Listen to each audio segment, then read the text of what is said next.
भाई ये वीडियो बहुत ही दिलचस्प होने वाली है क्योंकि इसमें हम लॉगरिदम प्रॉपर्टीज़ के बारे में बात करेंगे। भाई ये वाकई बहुत ही मज़ेदार चीज़ें हैं और इस वीडियो में हमारी तमाम तवज्जो उन प्रॉपर्टीज़ पे और उनके इस्तेमाल पे होगी। कहने का मतलब ये है कि इस वीडियो में हम फ़िलहाल उन प्रॉपर्टीज़ को साबित नहीं करेंगे, वो सारी चीज़ें हम बाद की वीडियोज़ में देखेंगे। तो पहले ज़रा दोहरा लेते हैं कि लॉग्स असल में होते क्या हैं। तो मिसाल के तौर पे हमें दिया हुआ है कि ए की ताकत जब बी होती है तो उसकी कदर बराबर हो जाती है सी के। तो फिलहाल ये एक्सपोनेंट की सूरत में लिखा हुआ है, लेकिन इसको हम लॉग की शक्ल में भी लिख सकते हैं। और जब इसको लॉग की शक्ल में लिखेंगे तो ये हो जाएगा लॉग जिसकी बेस या बुनियाद ए है, और सी कुछ यहाँ आ जाएगा और ये पूरी चीज़ बराबर होगी बी के। तो अब ये दोनों बातें बिल्कुल एक जैसी हैं। थोड़ा सा फ़र्क सिर्फ ये है कि यहाँ हमें ए और बी की कदर मालूम होती है, तो हम कहते हैं कि ए की ताकत जब बी होती है तो वो सी के बराबर हो जाता है। दूसरी तरफ ये बात हो रही है कि ए को किस ताकत पे बढ़ाएं कि वो सी के बराबर हो जाए, और बी असल में उसी ताकत की निशानदेही कर रहा है। तो अब आते हैं ज़रा असल बात पे, जो कि है लॉगरिथम प्रॉपर्टीज़।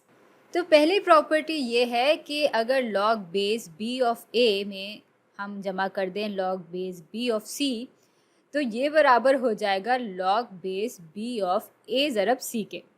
अब ये क्या है और इसको हम इस्तेमाल कैसे कर सकते हैं उस पर आते हैं, और इसके लिए कुछ मिसालें देख लेते हैं। तो फ़र्ज़ करते हैं कि हमारे पास लॉग बेस 2 ऑफ 8 है और इस पे हम जमा करते हैं लॉग बेस 2 ऑफ 32 को। और अगर ये प्रॉपर्टी सच है और इस पर हम आंखें बंद करके भरोसा करें, तो ये बराबर होना चाहिए लॉग बेस 2 ऑफ 8 ज़रब 32 के, जो कि बराबर होता है 256 के। अच्छा, अब ज़रा इसको परख भी लेते हैं कि ये वाकई एक दूसरे के बराबर हैं या नहीं। तो 2 की ऐसी क्या ताकत हम रख सकते हैं जिससे वो 8 के बराबर हो जाए। भाई 2 की ताकत जब 3 होती है तो वो 8 के बराबर हो जाता है, यानी ये पूरी टर्म बराबर होगी 3 के। अच्छा, बीच में जमा का निशान है तो ये भी आ जाएगा। और अब बताएं कि 2 की ताकत हम क्या रख सकते हैं जिससे वो 32 के बराबर हो जाए। 2 की ताकत जब 5 होती है तो वो 32 के बराबर हो जाता है, यानी ये पूरी टर्म बराबर है 5 के। और अब आते हैं यहाँ, तो 2 की ताकत हम क्या रखें जिससे वो 256 के बराबर हो जाए। भाई 2 की ताकत जब 8 होती है तो वो 256 के बराबर हो जाता है। और हाँ, अब इन दोनों को जब हम जमा करेंगे तो हमें 8 ही मिल जाएगा, यानी ये प्रॉपर्टी बिल्कुल ठीक साबित हुई। और इसको हम इस एक्सपोनेंट की शक्ल में भी बदल के परख सकते हैं। जैसे यहाँ हम 2 की ताकत 3 में जमा कर रहे थे 2 की ताकत 5 को, और अब चूंकि बुनियाद एक जैसी है और ये दोनों आपस में ज़रब हो रहे हैं, तो इसलिए हम इनकी ताकतों को आपस में जमा कर देंगे, यानी ये पूरी चीज़ बराबर हो जाएगी 2 की ताकत 3 जमा 5 के। और इसका मतलब है कि 2 की ताकत बराबर है 8 के, और यहाँ भी हमारे पास 2 की ताकत 8 ही थी, यानी ये प्रॉपर्टी बिल्कुल काम करती है।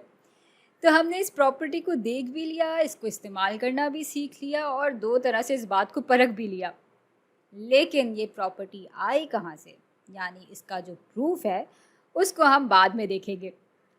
फिलहाल एक और लॉगरिथम प्रॉपर्टी के बारे में बात कर लेते हैं।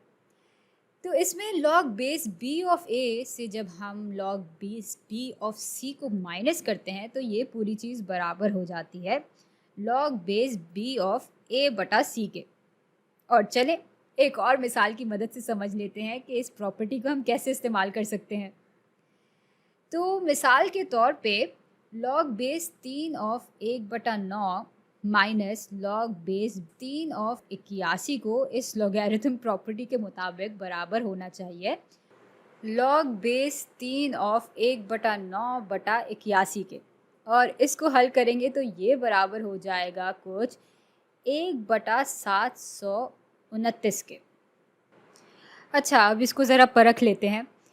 तो 3 को किस ताकत के हिसाब से बढ़ाया जाए कि हमें 1/9 मिल जाए।